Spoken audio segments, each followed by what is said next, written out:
Hi everybody, this is the painting I chose to do for my final project in queer studies. It's called Conversion Therapy and it explores the different methods and treatments used to rid a person of their homosexuality.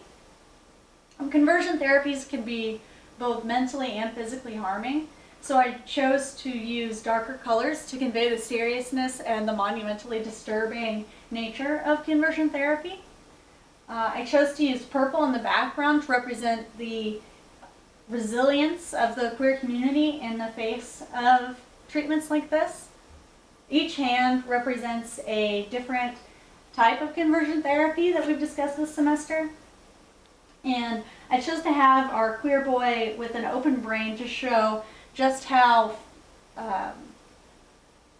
mentally harming these can be. So the first hand is attaching an electrode to our queer boy's head, and this is to represent electroshock therapy, which has been used widely to cure somebody of their homosexuality. I chose to use a modern day electrode instead of one that would have been used 20-30 years ago to show that conversion therapies and treatments to rid somebody of their gayness still continue today. The second hand that I have is holding a rosary, and this is to symbolize oppressive religions and their attempts to pray the gay away. This is also a reference to the Thuma article about evangelical Christians. A lot of Christian queers have a lot of trouble negotiating identities between their religion and being gay, because at the end of the day their religion condemns homosexuality. For the third hand, I have a hand holding a date, and this is also a direct reference to one of the materials from the course.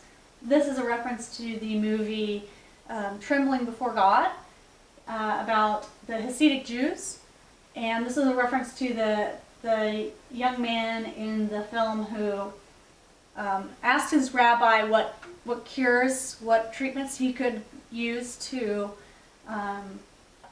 cure himself of his homosexuality, and he suggested that he put a rubber band around his wrist and snap it every time he had inappropriate thoughts. And he also told him to eat a lot of dates, and that one really stuck out to me, that it seemed like such a benign thing to do, to have him eat dates, but it turned out to be this in conjunction with the other therapies that he did turned out to be very harming for him. So I have this hand putting the date into his brain as well. And for the fourth hand, it's a fist, and it's in the process, mid-swing, of punching our queer boy in the face. And this is to represent violence towards the queer community, to beat the gay out of a person. This is similar to what's discussed in chapter 4 of Finding Out. And violence in the queer community, although it's very damaging and has resulted in the loss of a lot of lives, also has mobilized people. For example, Harvey Milk's murder and Stonewall both were motivated by violence towards the gay community, but resulted in sort of a gay unity for gay movements and revolutions. Basically, the whole point of this painting is to create awareness for conversion therapy. Every time we discussed it in class this semester, I was shocked, and I knew a little bit about conversion therapy before the semester started, but it doesn't ever lose its shock value. It doesn't ever seem less harmful. Every time we learn about conversion therapy, we can really see how harmful it is to the gay community. So that's what I hope to accomplish with this painting. Thank you.